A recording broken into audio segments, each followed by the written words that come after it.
Dipankar Barman DB ষ্টকৰ সত্ত্বাধিকাৰী ৭,০০০ কোটি টকা লুণ্ঠন কৰি লাষ্ট ২ মাহৰ পৰা লুকুৱাই আছিলে। কেইদিনমান আগতে অসম পুলিচে কৰায়ত্ব কৰে, ২ বেগমান টকা পাইছে।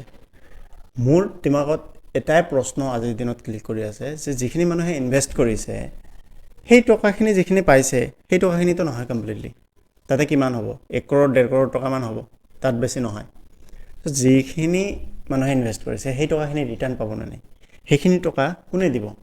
সেইখিনিৰ কাৰণে লাইবল কোন? দীপাংকৰ বৰ্মন নে কোন? সেই প্ৰশ্নটো হয়তো আপোনালোকৰো মূৰত আহিছে যে টকাখিনি কোনে দিব? কোৰ্টে দিব? পুলিচে দিব? সেবি দিব? কোনে দিব? আজি এইটো ভিডিঅ'ত আমি স্পেচিয়েলি এইটোৰ বিষয়ে কথা পাতিম যে টকাখিনি ঘূৰাই পাবনে নাই আৰু টকাখিনি কোনে দিব। চ' এইটোৰ কাৰণে আমি ফেক্ট বেছড কিছুমান কথা পাতিম। আপোনালোকৰ বেছি সময় নলওঁ, একেবাৰে কম সময়ৰ ভিতৰতে মই ভিডিঅ'টো শেষ কৰি দিম। বহুতে গুৰুত্বপূৰ্ণ ভিডিঅ'টো শেষলৈকে চাব। সুমি বৰা, বিশাল ফুকন আৰু দীপাংকৰ বৰ্মন এইকেইটাৰ নাম ২ মাহৰ পৰা শীৰ্ষত আছে। এনেকৈ স্কেম আমাৰ অসমৰ মানুহে যে কৰিব পাৰে, মই আচৰিত। বৰঞ্চ আপোনালোক সকলোৱে আচৰিত হ'ব, কাৰণ আজি পৰ্যন্ত যিমান স্কেম শুনিছোঁ চব বাহিৰৰ মানুহখিনিৰে কথা শুনিছিলোঁ, অসমৰ মানুহৰ কথা বহুত ৰেয়াৰ শুনিছোঁ। কিন্তু এই ৩টা স্কেম এনেকুৱা স্কেম হৈছে যিটো নেকি কমপ্লিট ভাৰতবৰ্ষ হিলাই দিছে। তো আমাৰ মেইন মুদ্দাত অহাৰ আগতে মই অকণমান বেলেগ কথা কওঁ। বেংক এটা যদি ইনচলভেণ্ট হয় বা বেংক এটা যদি দেউলীয়া হৈ যায়, তেতিয়াহ'লে সেই বেংকত যিবোৰ মানুহৰ পইচা ডিপজিট আছিলে, সেই ডিপজিটটো হয়তো ফিক্সড ডিপজিট হ'ব পাৰে, ছেভিংছ ডিপজিট হ'ব পাৰে, ৰেকাৰিং ডিপজিট হ'ব পাৰে, বা যিকোনো ডিপজিট যদি আছিলে, তেতিয়াহ'লে সেই পইচাখিনি কোনে দিব? বেংকটো নাই, বেংকটো দেউলীয়া হৈ গ'ল। এতিয়া সেই পইচাখিনি দিয়াৰ লাইবিলিটি কাৰ? সেই পইচাখিনি ঘূৰাব RBI। কিন্তু RBI ডাইৰেক্টলি নুঘূৰায়। RBI এটা বেলেগ ডিপাৰ্টমেণ্ট আছে যিটোক কয় DICGC, deposit insurance and credit guarantee corporation. এইটো এটা RBI ডিপাৰ্টমেণ্ট হয়, যিয়ে নেকি লাইবল হয় যে যদি কোনোবা এটা বেংক বা তেনেকুৱা ফাইনেন্সিয়েল ইনষ্টিটিউশ্যনছ লাইক NBFC দেউলীয়া হৈ যায়, তেতিয়াহ'লে DICGCয়ে পইচাখিনি দি দিব নিজৰ একাউণ্ট হোল্ডাৰক। কিমান টকা পৰ্যন্ত ঘূৰাই পাব? আপ টু 5 লাখ পৰ্যন্ত। এইটো 2020 পৰ্যন্ত 1 লাখ টকা পৰ্যন্ত আছিলে।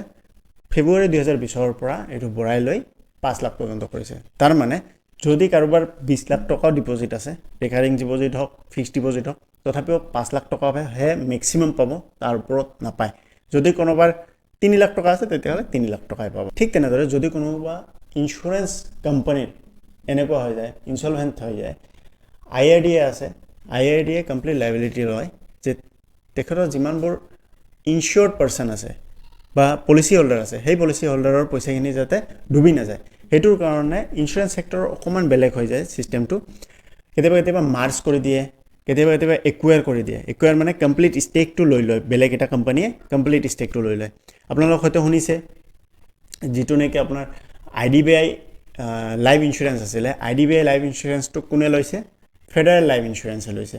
চ' এই এনেকৈ হয়তো মাৰ্জ কৰি দিব, নহ'লে একুৱায়াৰ কৰাই ল'ব।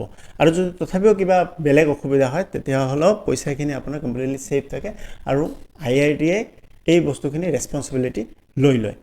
চ' এই যে দুটা IRDA আৰু RBI আছে নহয়, ইহঁত হ'ল ৰেগুলেটৰী বডি।